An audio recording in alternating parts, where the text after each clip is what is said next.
Equity market down. এখন war চলছে Iran, Israel আর USA এর মধ্যে। একটা টার্ময়েল চলছে, তার জন্য ইকুইটি মার্কেট ডাউন। এবার আমরা ইনভেস্টররা কি করছি, আমরা ভাবছি যে ইকুইটি মার্কেট আরো ডাউন হবে, এই সময় হয়তো বেচে দেওয়া ঠিক হবে বা এই মার্কেট থেকে বেরিয়ে যাওয়া ঠিক হবে। তো ডোন্ট ডু প্যানিক। প্যানিক করবেন না, প্যানিক করবেন না। কারণ হচ্ছে আপনি জানেন না কি মার্কেট এক্সপার্টরা কতটা এক্সপার্ট। দুটো লাইন মনে পড়ে গেল, कुछ इस तरह से दिल को हम बहलाया है जो बात खुद नहीं समझी वो औरों को समझाया है। আপনি কি এক্সপার্ট ওপিনিয়ন নিয়ে মার্কেটে ইনভেস্ট করছেন বা আপনার এক্সিস্টিং ইনভেস্টমেন্ট বেচে দিচ্ছেন? কিন্তু আপনি জেনে রাখুন, আপনার এক্সপার্ট কিন্তু নিজেই ভালো করে জানেন না। যদি আপনি আপনার এক্সপার্টের পোর্টফোলিও দেখেন না, তাহলে দেখবেন এক্সপার্ট হয়তো কিনছেন আর আপনাকে বেচে দেওয়ার পরামর্শ দিচ্ছেন।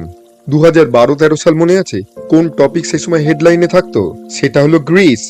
তারপরে হলো প্রিক্স। প্রিক্স মানে হচ্ছে Portugal, Ireland, Greece and Spain. সেই সময় যে সমস্ত মার্কেট এক্সপার্টরা আপনাদের পরামর্শ দিতেন বা ওপিনিয়ন নিয়ে আপনারা ইনভেস্টমেন্ট করতেন বা বেচতেন, তারা নিজেরাই কতটা জানতেন সেটা নিয়ে প্রশ্ন আছে। কারণ ইকুইটি মার্কেট তখন ছিল 13 থেকে 14 হাজারে, এখন প্রায় 6 গুণ বেশি। আমরা কিন্তু সেই টপিকগুলোকেই মনে রাখিনি, অথচ সেই সময় আমরা ইনভেস্টমেন্ট করতে ভয় পেতাম। আজকে যে ওয়ার্ল্ড লাইক সিচুয়েশন দেখে মিউচুয়াল ফান্ড ইনভেস্ট করতে ভয় পাচ্ছেন না, 10 বছর পরে সেগুলো দেখবেন আপনার মনেই থাকবেন না। একটা দারুণ কথা বলছি, শুনবেন। যখন মার্কেটে নেগেটিভ নিউজ থাকে আমরা খুব চিন্তিত হয়ে পড়ি, সেই সময় দেখবেন মার্কেট কিন্তু খুব সেফ থাকে। যখন কনফিডেন্স লেভেল হাই হয়ে যায় তখনই মার্কেট দেখবেন আনসেফ হয়ে পড়ে। মনে আছে 2024 সেপ্টেম্বর অবধি মানুষের সব ধরনের কনফিডেন্স ছিল, কিন্তু সেই সময় ডেটা ফলো করলে দেখবেন যে ডেটা খারাপ ছিল, আর্নিং খারাপ ছিল, পি মাল্টিপল হাই ছিল।